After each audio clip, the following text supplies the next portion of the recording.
अब हम लोग क्लास 6 महाराष्ट्र बोर्ड का एक important topic characteristics of living things पढ़ने वाले हैं कि किसी लिविंग थिंग्स में क्या क्या कैरेक्टरिस्टिक्स रहेगी, हम कैसे पहचानेंगे कि वो ऑब्जेक्ट या वो थिंग लिविंग थिंग है। सो स्टार्ट करते हैं।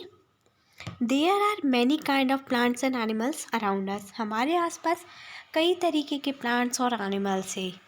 They show some similarities and some differences. वो कुछ सिमिलरिटीज़ भी शो करती है और कुछ डिफरेंसेस भी। At with the help of certain features we can tell that they all are living things. So उनके कुछ सर्टेन फीचर्स से हम बता सकते हैं कि ये सभी लिविंग थिंग्स है। This features are not seen in non living things. और जो फीचर्स हमको लिविंग थिंग्स में दिखेंगी वो फीचर्स हम नॉन लिविंग थिंग्स में नहीं देख पाते हैं। Such features are said to be the characteristics of living things. और इन्हीं फीचर्स को हम बोलते हैं characteristics of living things. So let us study this characteristics. तो हम स्टार्ट करते हैं कैरेक्टरिस्टिक्स कौन कौन से होते हैं उन सबको पढ़ना। Can you tell what differences do we see between the young one and the adult in this picture? इस पिक्चर में हमको यंग वन और अडल्ट में क्या डिफरेंस दिख रहा है ये हमको बताना है। अब हम लोग class 6 Maharashtra board environmental science का एक इम्पॉर्टेंट टॉपिक ग्रोथ पढ़ने वाले हैं। So growth in living things. अगर ग्रोथ होगी तो ग्रोथ सिर्फ लिविंग थिंग्स में होगी, ना कि नॉन लिविंग थिंग्स में। A baby grows up to become an adult person. एक छोटा सा बच्चा अडल्ट पर्सन में ग्रो करता है। अ पर्सन मैन भी हो सकता है, वुमेन भी हो सकती है।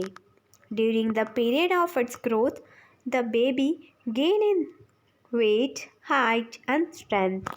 जब कोई बेबी ग्रो करता है, उसमें ग्रोथ होती है, तो उसके साथ उस बेबी की हाइट भी बढ़ती है, इवन वेट भी बढ़ता है और उसमें स्ट्रेंथ भी आती है। In the same manner all the animals grow into adults in a certain period. उसी के साथ एनिमल्स भी एक सर्टेन पीरियड में ग्रो करते हैं। Generally human requires 18 to 21 years for this growth. Generally humans को 18 to 21 ईयर्स लगते हैं उनकी ग्रोथ के लिए। Find out how long it takes for the young ones of hen, cows and dogs to grow into adults. तो हमको find out करना है कि एक हैन को, काउ को और डॉग को कितना टाइम लगता है बेबी से अडल्ट बनने में।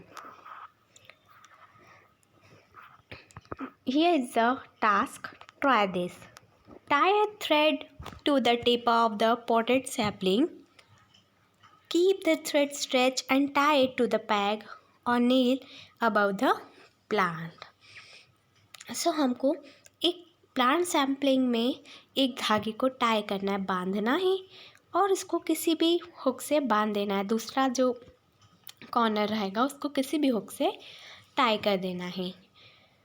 What do you observe after 10 to 15 days? हम 10 से 15 दिन के बाद क्या ऑब्जर्व करते हैं? What tells us that the plant has grown taller? ये हमको बताता है कि प्लांट्स बड़े हो गए, प्लांट्स की हाइट इंक्रीज हो गई। In all the plants it is mainly the width and the height of the stems that grow. Plants में मेनली उनकी विड्थ यानी चौड़ाई और उनकी हाइट ही इंक्रीज होती है। As they grow, some plants develop the branches while others do not. जैसे ही plants बड़े होते हैं, उनकी हाइट में इंक्रीमेंट होता है, तो वैसे वैसे उनकी ब्रांचेस डेवलप होने लगती हैं। Through all the living things grow, animals grow only for a certain period. Plants on the other hand grow as long as they live. जैसे कि लिविंग थिंग्स में एनिमल्स और ह्यूमंस किसी सर्टेन पीरियड तक ही grow करते हैं, लेकिन plants जब तक वो जिंदा रहते हैं तब तक वो ग्रो करते रहते हैं। The growth of the living things occur from with in the body, which means that the growth occur in all the part of the body. So here's a picture of some trees. Growth in banyan and coconut tree.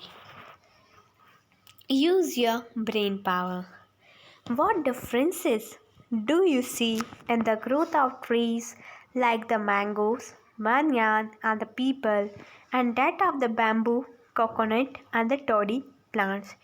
हमको यहाँ mango tree में, banyan tree में, people, इन सभी trees में क्या difference दिख रहा है, उनकी ग्रोथ कैसे हो रही है, ये हमको फाइंड आउट करना है और इसमें एक शॉर्ट पैराग्राफ आपको कमेंट सेक्शन में कमेंट करके बताना है।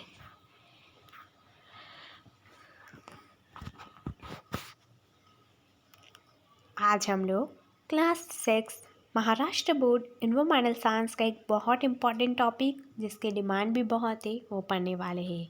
Food is necessary for growth. खाना हमारी ग्रोथ के लिए बहुत ही ज़्यादा ज़रूरी है। सो अब हम पढ़ेंगे कि कैसे। Plants make their food in sunlight. Plants अपना खुद का खाना सनलाइट में बनाते हैं, खुद ही अपना खाना प्रिपेयर करते हैं। Plants produce food from the water, nutrients in the soil and the carbon dioxide present in the air. Plant अपना खाना प्रोड्यूस करते हैं with the help of water, nutrients जो उनको सॉइल से मिल रहा है और कार्बन डाइऑक्साइड जो हमारे एटमॉस्फेयर में है।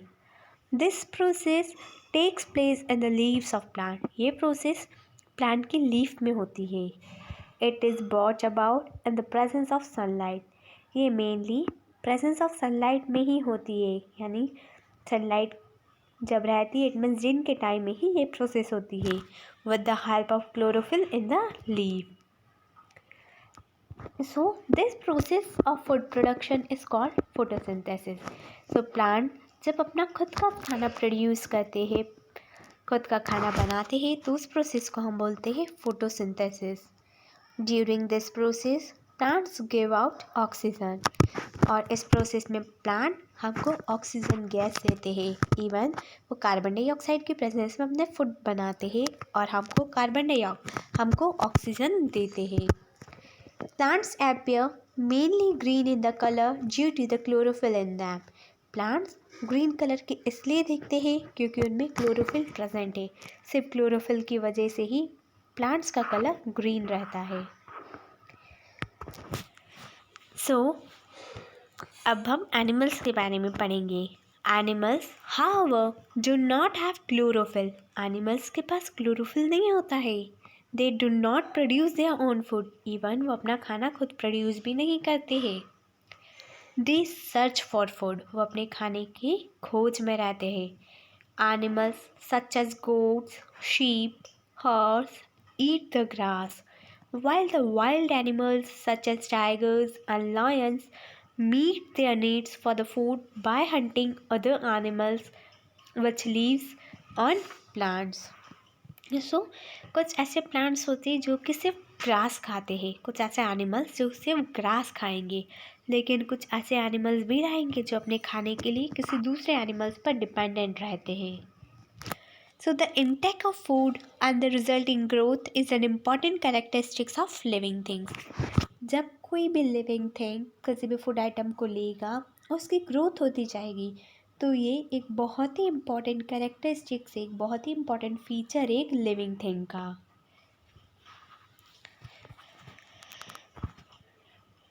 अब हम लोग class 6 Maharashtra board environmental science का एक इम्पॉर्टेंट टॉपिक रेस्पिरेशन पढ़ने वाले हैं। सो स्टार्ट करते हैं। Hold your hand in front of your nose, keep the hand on your chest. What do you feel? If you observe a sleeping dog, what movement of a belly do you see? Living things need oxygen in order to live. Living thing को जीने के लिए oxygen की requirement रहती है। Oxygen gas को हम living things breathe इन करते हैं और कार्बन डाइऑक्साइड को ब्रीथ आउट करते हैं। Inhaling oxygen and exhaling the carbon dioxide gas formed in the body due to the use of oxygen is called the respiration.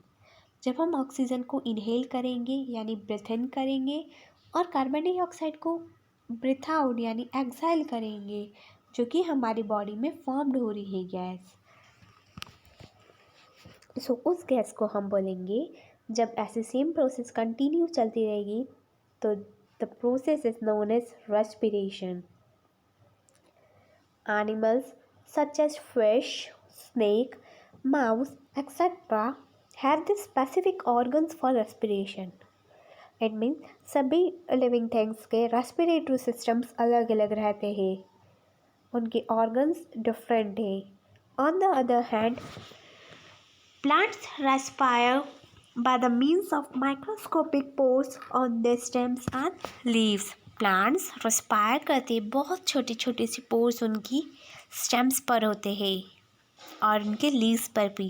जैसे कि यहाँ पर पिक्चर दे रखी है एक लीव की, इसमें बहुत छोटे छोटे से पोर्स रहेंगे जिसकी हेल्प से प्लांट्स रेस्पायर कर पाएंगे। Respiration is the characteristics of living things. तो ये सेकंड कैरेक्टरिस्टिक्स है कि living things respiration process show करते हैं। जैसे कि फिश गिल्स की हेल्प से एंड ह्यूमंस नोज की हेल्प से। Can you recall, is all the food we eat use by the body? क्या बता सकते हो जो भी खाना हम लोग खाते हैं वो हमारी बॉडी यूज़ करती है? Second, What are the unused part of the food converted into? और जो unused part रहता है, जो हमारी बॉडी में ऐसे फूड पार्टिकल्स भी रहते हैं जिसका बॉडी को कुछ काम नहीं रहता है, तो वो किस में कन्वर्ट हो जाते हैं? सो इन सभी क्वेश्चंस के आंसर आपको मुझे कमेंट सेक्शन में कमेंट करके बताने हैं।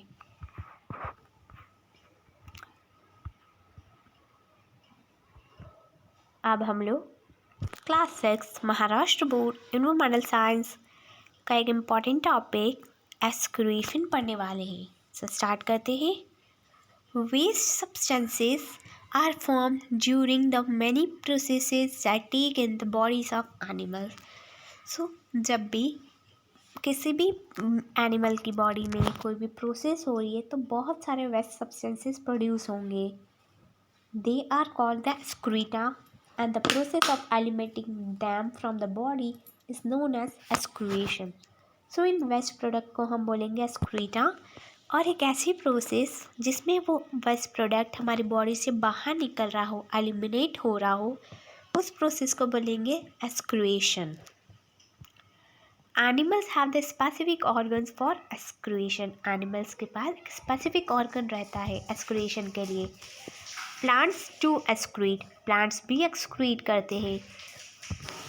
For example, some plants shed the leaves in the specific season. कुछ प्लांट्स अपने लीव्स गिरा देते हैं कोई स्पेसिफिक सीजन में।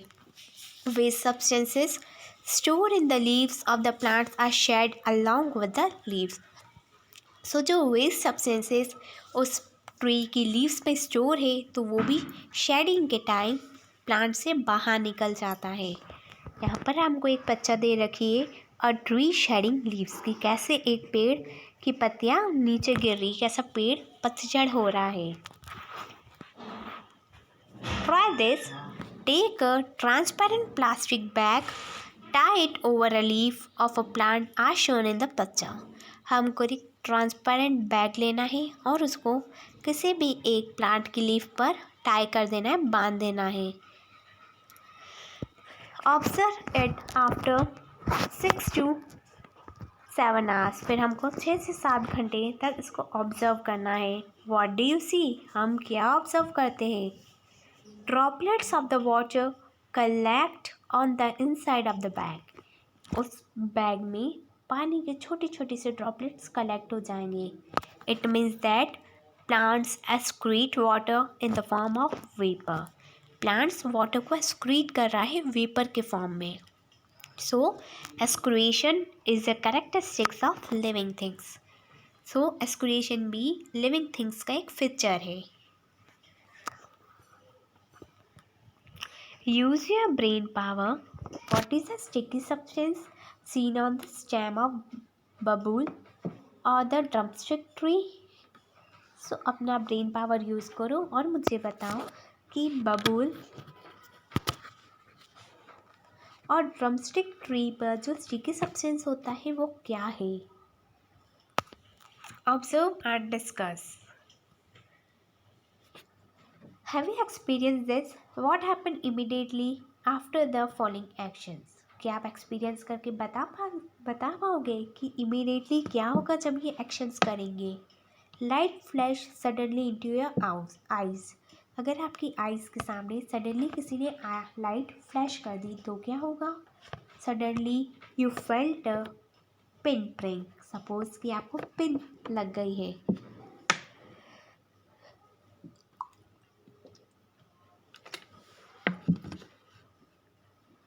और अगर आपको पिन लगी और अगर आपको किसी ने चिमटी ली है तो आप कैसा एक्शन बताओगे? The leaves of the mimosa plant was touch. Mimosa plant की लीव्स को अगर हम टच करेंगे तो क्या होगा? And at the sunset lamps of the street और the courtyards are light and insects gather around the lamps.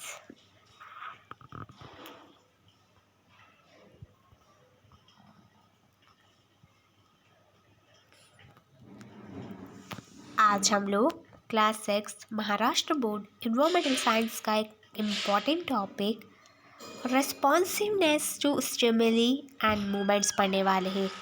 So start करते हैं। Living things act in various ways while responding to a stimuli. Living things अलग अलग ways में respond करते हैं। If you suddenly enter a cow shed, the cows and the buffaloes stand up, begins to move. One or two may even starting moving. This all are movements.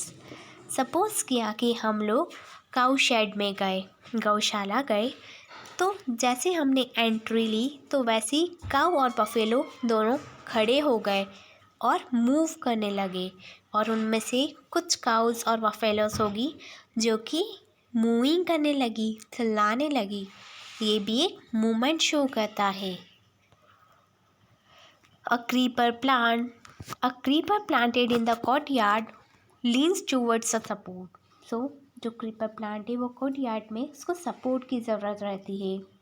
A potted plant placed in the window grows towards the light. So कुछ plants ऐसे होते हैं जो sunlight के direction में grow करते हैं। It means that plants to show the movement. It means plants भी अपना मूवमेंट बता रहे हैं। Living things move of their own according. Living things अपने अकॉर्डिंग ही मूव करती है। द मूवमेंट और the change taking place in the living things at such a time is their response to stimuli. So एक ऐसा movement या एक ऐसा चेंज जो कि लिविंग थिंग्स पर होगा किसी पर्टिकुलर टाइम के लिए, जिसमें वो रिस्पॉन्स करेंगे। An event that occurs in the surrounding is a stimuli. The ability of a living things to response to stimuli is called their responsiveness to stimuli. एक ऐसी एबिलिटी लिविंग थिंग्स की जिसमें वो किसी भी एक्शन पर response करेंगे। सो उस एबिलिटी को हम बोलेंगे responsiveness to stimuli. Responsiveness to stimuli is a characteristics of living things. अगर कोई भी लिविंग थिंग्स रिस्पॉन्स करेगा किसी भी एक्शंस पर तो वो उसकी कैरेक्टरिस्टिक शो करता है। Use your brain power in each of the examples given above. What is the stimulus and what is the response? यहाँ पर जो एग्जाम्पल्स लिए गए हैं उसमें हमको बताना है स्टिमुली कौन सा, रिस्पॉन्स कौन सा है। And what is the main difference between the movement of plants and animals. Plants और एनिमल्स में मेन डिफरेंस क्या है?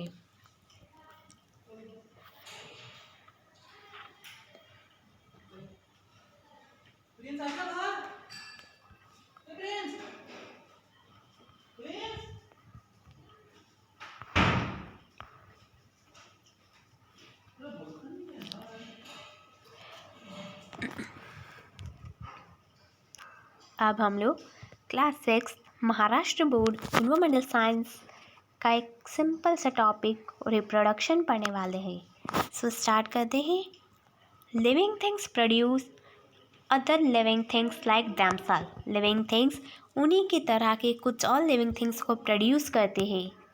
सम animals give birth to their young ones. कुछ एनिमल्स अपने ही यंग वंस को बर्थ देते हैं। सम ले एग्स, कुछ अंडे देते हैं। Their young ones hatch out of the eggs। So जो एनिमल्स एग देते हैं उन्हीं के यंग वंस उस अंडे में से निकलते हैं। New plants are produce from the seeds, stems और the leaves of the plant. कुछ नए प्लांट्स प्रोड्यूस होते हैं उसी प्लांट की लीव से, स्टेम से या सीड से। The process by which a living things generate a new living things like itself is called the reproduction और the procreation.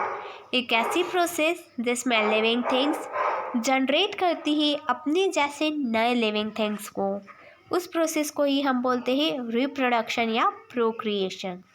And reproduction is a characteristics of living things. Reproduction ही living things के एक important features होता है।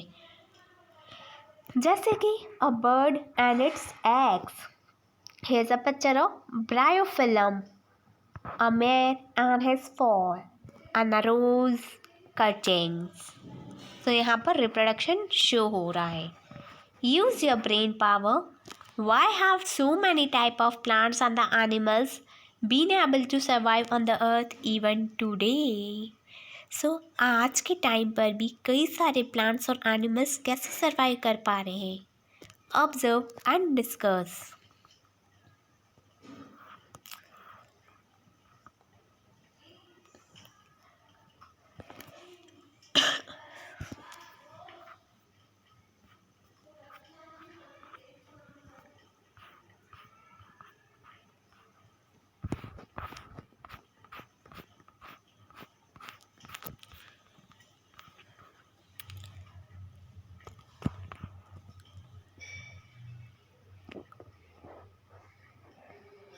आज हम लोग class 6 Maharashtra board environmental science के एक इम्पॉर्टेंट टॉपिक अ डेफिनिट लाइफ स्पैन पढ़ने वाले हैं।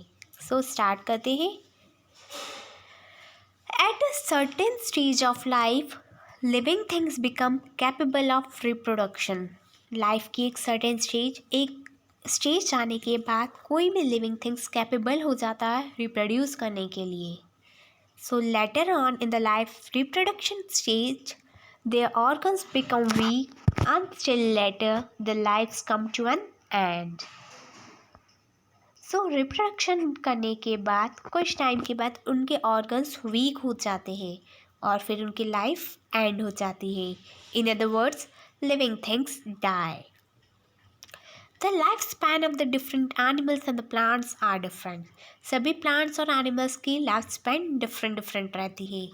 For example, the lifespan of the dog is 12 to 18 years. It means एक dog के 12 से 18 साल तक जी सकता है, while the orchid lives for 50 years. Ostrich 50 years तक जी सकती है। उसकी ऑस्ट्रिच की लाइफ स्पैन ही सिर्फ 50 ईयर्स है। You may have wondered what exactly the living things are, how they came into being and so on. Do you know the life span of the giant turtle found on the Galapagos Island in the South America is about 170 years। क्या आपको पता है गैंड turtle जो कि Galapagos island में मिलता है उसकी लाइफ स्पैन है 170 years. And the other hand the life span of the may fly ranges from 1 hour to 24 hours। और उसी के कंपैरिजन में अगर हम देखें मे फ्लाई सिर्फ 1 घंटे से 24 घंटे तक ही जी सकती है। Observe a honeycomb and a ball, what they made of. Observe करना इस हनीकॉम्ब को और जो वॉल ये बनाती है। You may have seen the small compartments of the honeycombs. यहाँ हनीकॉम्ब्स के हमको छोटी छोटी सी कंपार्टमेंट्स दिख रहे हैं। This compartments are joint together to form a honeycomb. ये कंपार्टमेंट साथ में जुड़ जाते हैं तो हनीकॉम्ब बना लेते हैं। A wall has brick. To construct a wall we firmly join the bricks together. एक दीवार में छोटी छोटी सी ब्रिक्स होती है और जब हम ब्रिक्स को साथ में जोड़ देते हैं तो वो एक कंप्लीट एक दीवार बन जाती है। सो यहाँ पर आपको हनीकॉम्ब भी बताया है और वॉल भी बताई है।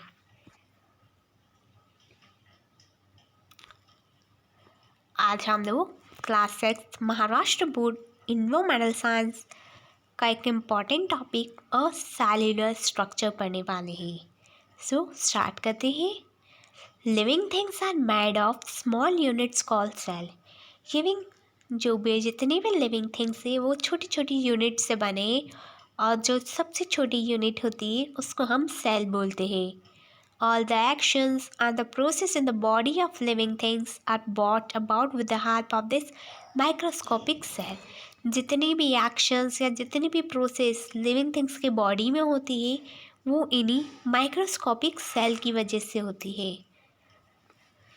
Some living things are made of a single cell.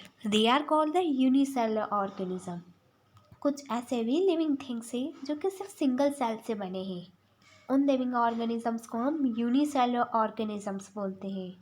And on the other hand the living things that are made up of many cells are called the multicellular organism.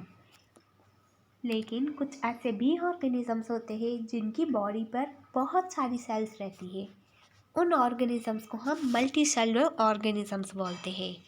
The amoeba and some other microorganisms are unicellular, while the man, cow, mouse, cockroach, elephant, banyan tree, the onion plant, all are multicellular organisms.